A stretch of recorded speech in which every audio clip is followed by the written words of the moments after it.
بسم اللہ الرحمن الرحیم۔ میرے پیارے بھائیوں اور بہنوں، آج ہم بات کریں گے اس عظیم انسان کی جنہوں نے پوری دنیا میں عدل و انصاف کا ایک مثال قائم کر دیا۔ انہوں نے اپنے دور خلافت میں لوگوں کی مدد اپنے ہاتھوں سے کرتے تھے اور جن کے آنے سے اسلام کو مضبوطی عطا ہوئی، جنہیں اللہ نے فاروق اعظم کا لقب دیا، یعنی وہ جو حق اور باطل میں فرق کرنے والے ہیں۔ ان کا نام عمر بن خطاب رضی اللہ تعالی عنہ ہے۔ بچپن مکہ شہر میں ایک بہت بڑے خاندان سردار خطاب کے گھر سن 584 عیسوی میں ایک بیٹا پیدا ہوا۔ نام رکھا گیا عمر۔ چھوٹا عمر بہت ہوشیار، لمبا، طاقتور اور خوبصورت تھا۔ دن بھر اونٹ چلاتا، کشتی لڑتا، گھوڑے دوڑاتا اور رات کو ستارے دیکھتا۔ لوگ کہتے ہیں کہ یہ لڑکا بڑا ہو کر بہت بڑا سردار بنے گا۔ محترم ناظرین، حضرت عمر فاروق رضی اللہ عنہ بچپن ہی سے بہت ہی ہوشیار، عقل مند، ہمت والے تھے۔ ان کی جوانی اور اسلام سے پہلے کی زندگی بھی بہت دلچسپ اور حیران کرنے والی ہے۔ جوان ہوئے تو پورے مکہ میں ان کی دھاک بیٹھ گئی۔ گھوڑے پر بیٹھتے تو زمین ہل جاتی۔ لوگ ان سے ڈرتے بھی تھے، عزت بھی کرتے تھے۔ اس وقت عربوں میں شراب پینا، بتوں کو پوجنا اور لڑائیاں کرنا عام تھا۔ عمر بھی یہی سب کرتے تھے۔ سب سے بڑی بات، وہ اسلام سے بہت ناراض تھے۔ کفار مکہ حضور پاک صلی اللہ علیہ وسلم کے خلاف طرح طرح کی سازشیں کرتے تھے کہ محمد صلی اللہ علیہ وسلم کے دین کو کس طرح مٹایا جائے۔ ایک مرتبہ کی بات ہے کہ ایک میٹنگ بلایا گیا کہ جو شخص بھی نعوذ باللہ محمد صلی اللہ علیہ وسلم کا سر قلم کر دے گا تو اس کو سینکڑوں اونٹ اور گھوڑے انعام میں دیے جائیں گے۔ ناظرین، عمر بن خطاب اس مجلس میں موجود تھا۔ بچپن ہی سے بہت بہادر، بہت جوشیلے، ہمت والے اور با اثر آدمی میں ان کا شمار ہوتا تھا۔ عمر کو غصہ آ گیا۔ انہوں نے سوچ لیا کہ محمد صلی اللہ علیہ وسلم کو ختم کر دوں گا۔ تلوار اٹھائی اور گھر سے نکل پڑے۔ محترم ناظرین، راستے میں ایک صحابی ملے۔ انہوں نے کہا، اے عمر، کہاں جا رہے ہو؟ حضرت عمر رضی اللہ عنہ نے کہا کہ آج سے تمہارا سارا ٹینشن ہی ختم کر دوں گا۔ میں محمد کو قتل کرنے جا رہا ہوں۔ نعوذ باللہ۔ اس صحابی رسول صلی اللہ علیہ وسلم نے کہا، پہلے اپنے گھر والوں کو تو دیکھو۔ تمہاری بہن فاطمہ اور بھانجا سعید بن مسیب بھی مسلمان ہو گئے ہیں۔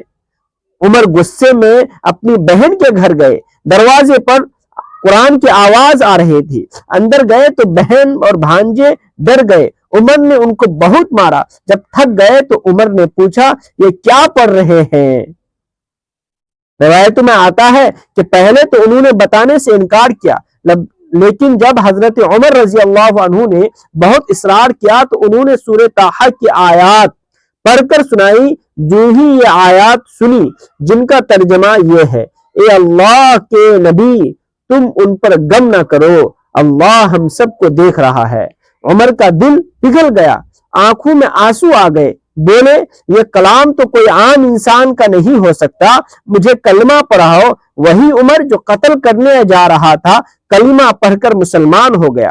پھر وہاں سے سیدھے اٹھ کر حضرت عمر رضی اللہ عنہ حضور پاک صلی اللہ علیہ وسلم کے دربار میں حاضر ہو گئے۔ جب صحابہ کرام نے حضرت عمر فاروق رضی اللہ عنہ کو آتے دیکھا تو سب صحابہ کرام ڈر گئے کہ اب کیا ہوگا۔ حضور پاک صلی اللہ علیہ وسلم نے اطمینان سے جواب دیا کہ آنے دو، اگر اس کا ارادہ نیک ہے تو ٹھیک ہے، ورنہ اس کے تلوار سے اسی کا سر قلم کر دیا جائے گا۔ ناظرین، حضرت عمر فاروق رضی اللہ تعالی عنہ دربار میں حاضر ہو کر حضور پاک صلی اللہ علیہ وسلم کے دست مبارک پر بیعت ہوئے اور اسلام کا کلمہ لا الہ الا اللہ محمد رسول اللہ صلی اللہ علیہ وسلم پڑھا اور اسلام میں داخل ہو گئے۔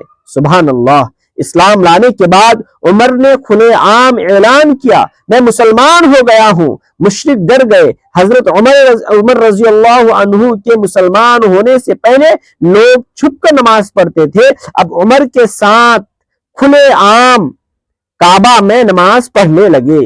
اس دن سے اسلام کو بہت طاقت ملی۔ حضرت عمر رضی اللہ عنہ ساری لڑائیوں میں نبی کریم صلی اللہ علیہ وسلم کے ساتھ رہے. جنگ بدر، جنگ احد، جنگ خندق، ہر جگہ سب سے آگے فاروق رضی اللہ تعالی عنہ رہے. نبی کریم صلی اللہ علیہ وسلم نے ان سے اپنی نواسی حضرت ام کلثوم بن حضرت علی رضی اللہ عنہ کا نکاح کر دیا.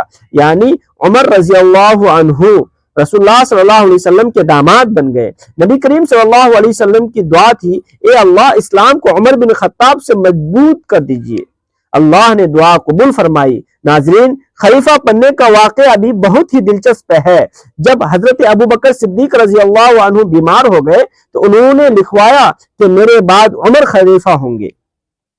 سن 634 عیسوی میں حضرت عمر فاروق رضی اللہ عنہ دوسرے خلیفہ بنے.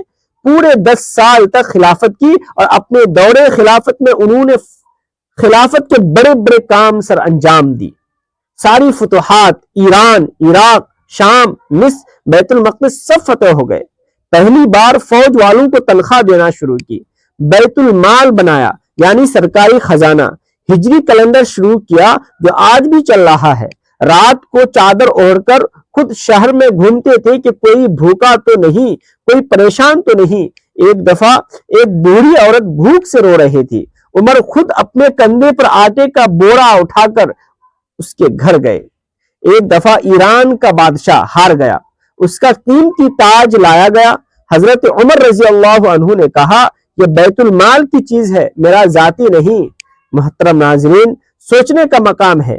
ایک مرتبہ ان کا بیٹا شراب پی کر پکڑا گیا. عمر نے اپنے بیٹے کو خود کوڑے لگوائے اور قانون بولے میرا بیٹا ہو یا کوئی اور، قانون سب کے لیے برابر ہے. 644 عیسوی میں ایک مجوسی غلام ابو لولو نے نماز فجر پڑھاتے ہوئے پیچھے سے خنجر مار دیا. حضرت عمر رضی اللہ عنہ زخمی ہو کر گر پڑے. مرنے سے پہلے مسکرا کر بولے الحمدللہ، 3 خوشیاں ملی. میں اللہ اور اس کے رسول کا غلام مر رہا ہوں، شہید ہو رہا ہوں. میرا قاتل مسلمان نہیں ہے ورنہ قیامت میں اس کا بوجھ بھی اٹھانا پڑتا.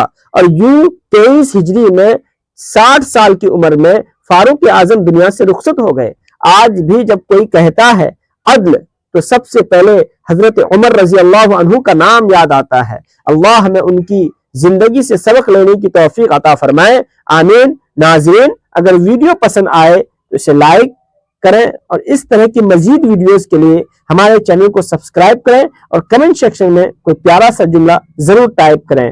اب مجھے دیجیے اجازت، پھر ملتے ہیں کسی اگلی ویڈیو کے ساتھ. السلام علیکم ورحمۃ اللہ وبرکاتہ.